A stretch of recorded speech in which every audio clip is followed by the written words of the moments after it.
Qual era a condição do homem e da mulher após a criação? Após Deus tê-los criado, após Deus ter abençoado a cada um deles, ter abençoado o par, qual era a condição? Veja, irmãos, eles eram semelhantes a Deus no aspecto moral, no aspecto intelectual, espiritual, físico. Eles se assemelhavam a Deus, portanto, eles podiam se relacionar com Deus. E a Bíblia diz que a cada tarde, na viração do dia, o Senhor vinha no Jardim do Éden falar com as suas criaturas, falar com Adão e com Eva. Eles tinham um relacionamento amorável de casal, de completude. Eles se complementavam, como diz um texto, uma das versões, como se fossem a sua outra metade. E esse era o relacionamento ideal que Deus previu para os seres humanos. É o relacionamento ideal ainda que Deus quer para seres humanos. Não havia superioridade entre o homem e a mulher, havia igualdade de gênero.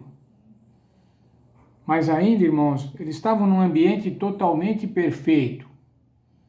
As características ambientais eram ideais, temperatura, umidade, tudo, os ventos, tudo era para a alegria e felicidade deles. Eles tinham alimentação farta e alimentação adequada. Para se alimentar de maneira boa, de maneira saudável, para manter a sua saúde. Eles tinham ainda autoridade sobre a natureza, uma autoridade responsável, uma autoridade cuidadora, cuidar da obra de Deus, cuidar do planeta Terra. Mas diante de tantas bênçãos, irmãos, diante da bênção de Deus, diante da semelhança com Deus, diante da possibilidade de se relacionar com Deus, sendo criatura, e veja, semelhante a Deus, não igual a Deus, mas também não igual aos animais, um ser superior, inferior a Deus, é claro, mas a semelhança de Deus. Qual devia ser a resposta desses seres humanos, irmãos? Há tanto amor demonstrado por Deus, há tanto cuidado demonstrado por Deus.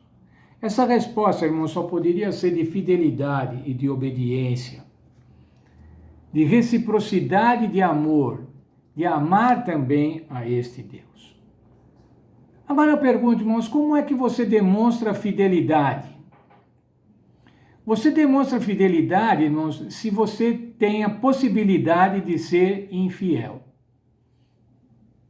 Você demonstra honestidade se você tem a possibilidade de ser desonesto.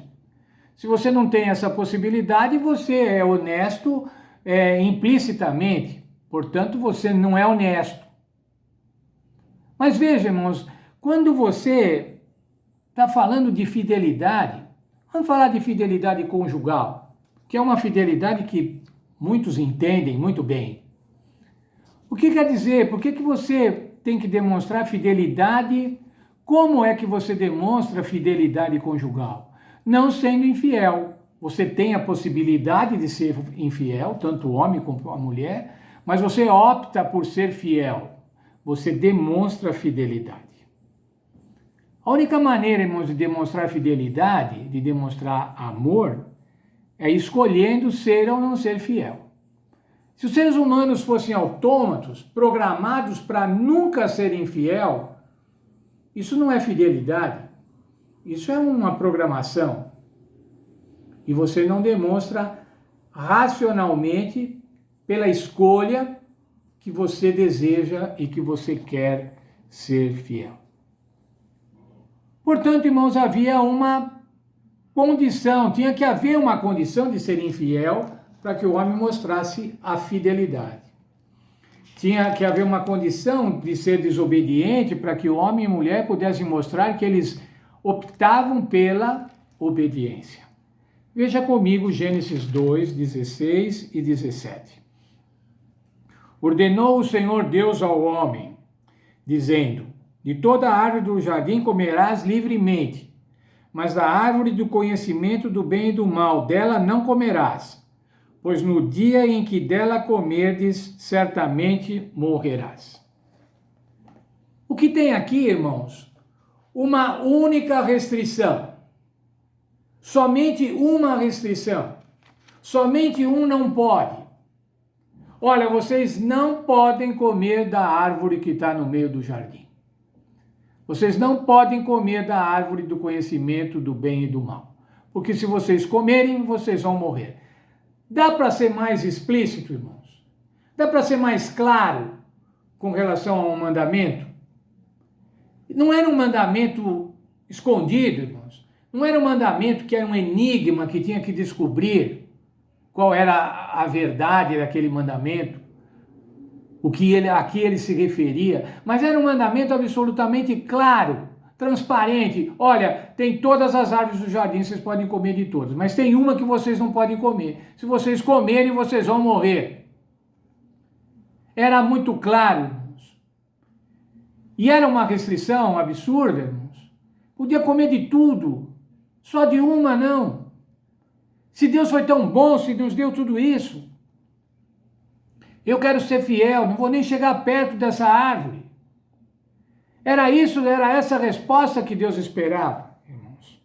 Não era um conjunto de coisas difíceis, de coisas escondidas, de segredos, mas era uma ordem clara. Amor, irmãos, exige fidelidade, confiança absoluta. Um casal para viver feliz, irmãos, tem que ter confiança absoluta um no outro. E tem que ter confiança na fidelidade do cônjuge. Porque senão a coisa vai mal. Veja, com relação a Deus, é preciso também confiança absoluta. Vamos ver um texto da página 10 da nossa lição. Eu providenciei tudo para o seu bem-estar e felicidade, sustento, lar e companheirismo.